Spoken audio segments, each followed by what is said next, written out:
everyone. In physics classes we are doing third chapter of class 12, that is current electricity.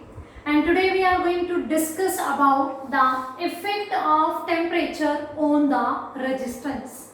Means if we are changing the temperature, how the resistance is going to change. So let's start this topic with the formula. We have already discussed so many times in our previous classes that resistance R is given by ml upon A and E square tau, where A is the cross-sectional area of the conductor, L is the length of conductor, okay, E is the charge on electron, because in conductor free electrons are moving, okay, M is the mass of electron, and tau is the relaxation time, and small n is the number density.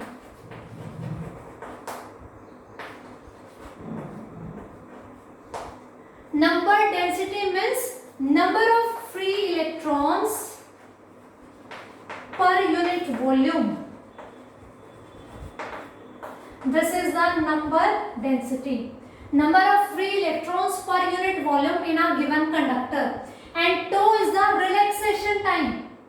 Relaxation time means when these electrons are moving in a conductor. Okay, when it is connected to a battery. This is the positive terminal of battery and this is the negative. Electrons start moving in this direction towards the positive end of the conductor. When these electrons start moving in this side, then what happens? Collisions are there. Collision between electrons and positive atoms. Which positive atoms? Suppose this conductor is made up of copper. Okay, so these free electrons are coming from where? The outermost shell of the copper atoms. And if the electron is free from the outermost shell of the copper, of course it is going to be a positive atom. So positive atoms and electron or electron-electron collisions are there. And relaxation time is what? The time gap between the two successive collisions. Suppose an electron is starting moving from here, it is moving in this direction, it is colliding with electrons and positive atoms, its direction and velocity is going to be changed, still it is continuously moving towards the positive end of conductor. So when it is moving freely, when it is relaxed, it is not colliding with any other electron or positive atom, that time is known as relaxation time. So what is relaxation time? The time gap between the two successive collisions. First collision, second collision, the gap between these two collisions is the relaxation time. Okay. So according to this formula, we are going to discuss the effect of temperature na? Mass of electron. Is it going to change? If we are changing the temperature from suppose 17 degree to 18 degree Celsius, will it change? No. Charge on electron, it will not also change. Length of conductor, cross-sectional area, they are not going to change. So we left with R is inversely proportional to N and R is inversely proportional to tau. And we are talking about what? We are talking about conductors. R is inversely proportional to N and R is inversely proportional to tau. N is what? Number density. Number of free electrons in a particular conductor per unit volume. Okay. These free electrons, how they come in the means role? This is the atomic structure. Nucleus is at the center and electrons are revolving around it in different orbits. The electrons which are moving in the outermost orbit, they are loosely bound with the nucleus. At room temperature even, means with a little amount of energy, they can be free from this atom and they can move in the volume, in the bulk of the conductor. So yes, the amount of energy is important to get this number density, and we are doing what? We are changing the temperature. We are going to increase the temperature. This increase of temperature is a type of energy, and it is going to help change this N. But this change is really very small. It is not it's so much that we are going to count it. It's not countable. Effect is there. It is providing us energy because in the conductors at room temperature, free electrons are already there, and the electrons which are free, they are from the outermost shell. The innermost shell electrons are not going to be free. In the 7th unit, when we were discussing the photoelectric effect, there we have discussed this thing. For every metal there is a minimum amount of energy that is required to free the electron, but that electron is going to leave the surface of metal. That was the difference. But whenever they are getting energy, there are the chances of getting free of the electron, but it depends on the nature of the material. So here in this case, when we are discussing the resistance or we are discussing the effect of temperature, this effect is not going to be countable. The main terms which focus is this one. Resistance is inversely proportional to relaxation time. Now, how this relaxation time is related with the temperature? What happens if I will increase the temperature of this conductor? If I am increasing the temperature, we are providing some energy, some heat to it. It is going to increase the speed of electrons. Speed of electrons is going to increase, or we can say their kinetic energy increases. If their kinetic energy increases, they will move speedily. And what happen?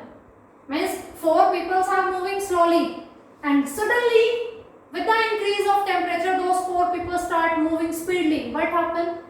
Chances of collisions are going to be increased. Number of collisions are going to be increased. Then what happened? This relaxation time means when the electron was relaxed, the time gap between the 2 successive collisions is going to be decreased. With the increase of temperature, electrons velocities, electron kinetic energy is going to increase. They move faster, and then the number of collisions are going to be more. And if number of collisions are more, then relaxation time will be small. And resistance is inversely proportional to relaxation time.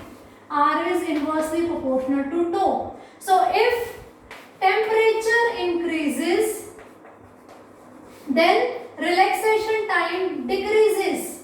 This means resistance is increasing. If we are increasing the temperature of conductors, then resistance of conductors are going to be increased. Why? Because number of collisions are increasing and relaxation time is decreasing, and according to this relation, R is inversely proportional to tau. So I hope the mechanism of this effect of temperature is clear to you. How the change in temperature is going to change the resistance. So resistance is going to be increased. Okay, suppose RT is the resistance at temperature T, and R naught is the initial resistance. So of course RT is going to be greater than R naught. If we are increasing the temperature, resistance will also increase. So now this thing is clear to us. If we are increasing the temperature, resistance is going to increase. But by how much amount? What will be this change? RT minus R naught is equals to delta R. The change in resistance, how much this change is going to be? The change in resistance. Now we are going to start the mathematical value. Means we are going to find out a relation for this change in resistance if we are increasing the temperature.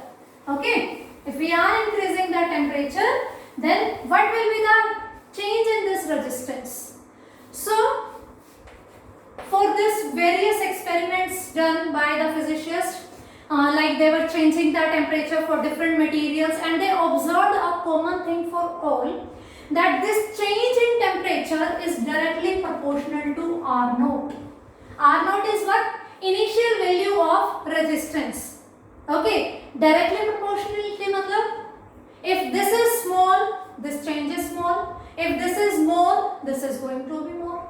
Means initially if a conductor is having less resistance and we are going to increase the temperature, the change will be less. Or initially if we are having a high resistance and then we are increasing the temperature, then the change in resistance is also going to be high. It is also going to be more. So it has been observed from the experimental observations done by the different physicians that this change in resistance is directly proportional to the initial value of resistance. Plus, this change in resistance is directly proportional to change in temperature. Delta T is change in temperature. So, if we are increasing the temperature, suppose by 1 degree, then again by 1 degree, then again by 1 degree, then the change in resistance is also going to be small. We are increasing the temperature slowly. The change in temperature is very small. But if we are increasing the temperature with a high value, suppose it was 15 degree, then suddenly it is 20 degree, suddenly it is 30 degree. We are changing the temperature by a large value, then the change in resistance is also going to be large. So these are our experimentally observations that change in resistance with the change of temperature are depending on two things. Firstly, the initial resistance, and secondly, the change in temperature. So if I combine these two, I can say delta R, change in temperature is directly, change in resistance is directly proportional to initial resistance and change in temperature. Or you can say T2 minus T1. Initially T1 was the temperature and finally the temperature is T2. So T2 minus T1 is the change in temperature. This is delta T. Okay. If we have directly proportionality symbol, we are going to remove it and our proportionality constant will be there. So delta R is equals to alpha R naught delta T. Firstly, don't get confused with this one and this one.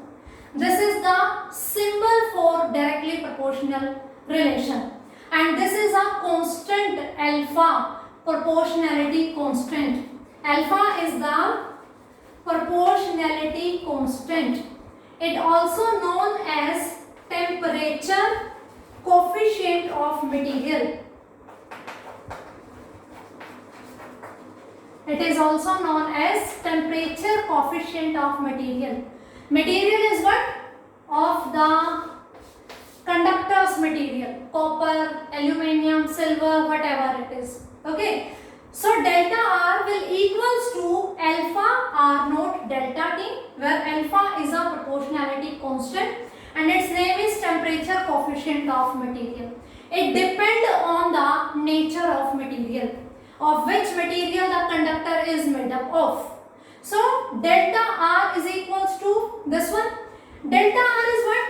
Change in temperature. I can write it as RT minus R naught is equals to alpha R naught delta T, or T2 minus T1. RT is the resistance after increasing some temperature. R naught is the initial resistance. RT will be equal to R naught plus alpha R naught delta T. One relation is this. Change in resistance is alpha R naught delta T. In the numericals, if you have the change in temperature, you can find out the change in resistance. And now this is the value of final resistance. resistance after the change in temperature. It is given by R naught plus R naught delta T. You can take R naught common, 1 plus alpha delta T. This is the value of RT. This relation is giving us the change in resistance RT minus R naught, and this is giving us the final value of resistance after the change in temperature. Okay, so this is the relation which is going to help us to find out this change which we have discussed theoretically. Now let's talk about this temperature coefficient alpha, proportionality constant. Alpha is what from this relation? Alpha is delta R upon this R naught will shift here in the denominator. This delta T will also shift here in the denominator. So alpha is equals to change in resistance per unit original resistance per unit change in temperature. If the temperature is, we are changing it in degree Celsius, then its unit will be degree Celsius inverse. If we are changing the temperature in Kelvin, its unit is going to be Kelvin inverse. Why? Because its formula is what? Change in resistance upon original resistance into change in temperature. The change in resistance unit will be ohm. Resistance, initial resistance again will be ohm, and the temperature. Some numericals you will get Kelvin and somewhere you will get degree Celsius. Ohm will cancel ohm. So the unit of alpha is per Kelvin or per degree Celsius. Okay, so the unit of this temperature coefficient is per degree Kelvin or per degree Celsius, and that's why its name is temperature coefficient. That's why this proportionality constant is known as temperature coefficient, and its value is depending on the nature of material. So I hope by these two relations this is clear to you that how the resistance is going to vary with the variation of temperature. So let's discuss this thing for some materials. Okay. Materials. How many types of materials are there? Again, the three things: conductors, insulators, and semiconductors. Okay. So if I talk about this temperature coefficient, its value is positive for conductors, and for insulator as well as for semiconductor, its value is negative. Its value is negative. And if I talk about the alloys, alloys are a what? Mixture of the different metals. Okay, its value again going to be positive, but its magnitude is going to be very small, and here its value is high. Means we are discussing about this temperature coefficient for different materials. For conductors, or you can say for metal, its value is positive and it's very high. For insulators and semiconductor, its value is negative, and for alloys, its value is again positive, but its value is very small. Okay, so let's come to this relationship. This one. Okay, these two relations. For metals or conductors, what we are saying, this alpha is positive. If this is positive, this term is going to be positive. If we are increasing the temperature, delta T is T2 minus T1. T2 is going to be greater than T1. So this term is going to be positive. That means R naught may, we are adding something. We are adding something in R naught initial resistance. So RT is going to be greater than R naught. Okay. RT is equals to R naught plus alpha R naught delta T. For metals or conductors, alpha is positive. So we are going to add something into the initial resistance. So RT is going to be greater than R naught. Means resistance is going to be increased with the increase in temperature for metals or conductors. For insulator and semiconductor, the theory which we have discussed discussed till now, or this qualitative approach, this is all about the conductors. Now we are talking for the all materials. Alpha is the temperature coefficient and it depends on the nature of material. And if we talk about the insulator and semiconductor, alpha is negative. How do we know this thing? By the experimental observations done by the different physicists with the different materials. So for semiconductors and insulator, this alpha's value was found to be negative. If we are putting alpha is equals to negative, then RT will be equals to R naught minus something negative. That means RT is going to be less than R naught for semiconductors and for insulators. The resistance is going to be smaller one. That means for semiconductors and insulators, if we are increasing the temperature, their resistance is going to be decreased. For conductor, it is going to be increased, and for insulators and semiconductor, it is going to be decreased. Because of this alpha value, this is negative for them. And if we talk about this alloys, alpha is positive. Again there will be increase there, but its value is small, so that increase is going to be smaller one. Okay, this thing we discussed about all about those conductors. Means if we are increasing the temperature, resistance is increasing. The same thing is there.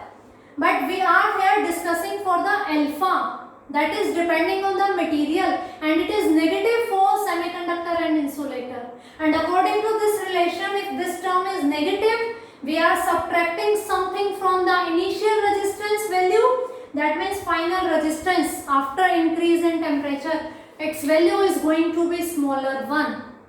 So be ready for the question. What the examiner wants to ask you, that what is the effect of temperature if we are increasing temperature from this degree to this one. For suppose they are writing the name of insulator, they are writing the name of semiconductor, silicon, germanium, resistance is going to be decrease. And if they are writing the same statement for suppose silver, copper, aluminium, these are conductors, resistance is going to be increase. Okay, there is decrease in resistance for insulators and semiconductors, and there is increase in the resistance for conductors and alloys. I hope this concept is clear to you. But if you compare the conductors and alloys, its value of alpha is more high for the conductors and very small for the alloys. That's why for making the standard resistance coils, we are using alloys rather than that of conductors. If we want to make a standard resistance coil, what we are going to use? We are going to use alloy because the alpha is small. You know, in our daily routine also there is a change in temperature. So this small change of temperature is not going to disturb those resistance coils because alpha is positive but its value is small. Means its effect is going to be less when we are changing the temperature. That's why alloys are used for making the standard resistance coils. So I hope this concept, effect of temperature on the resistance, is clear to you. Revise this topic properly, and if you face any kind of doubt, then please ask. Sufficient for today now?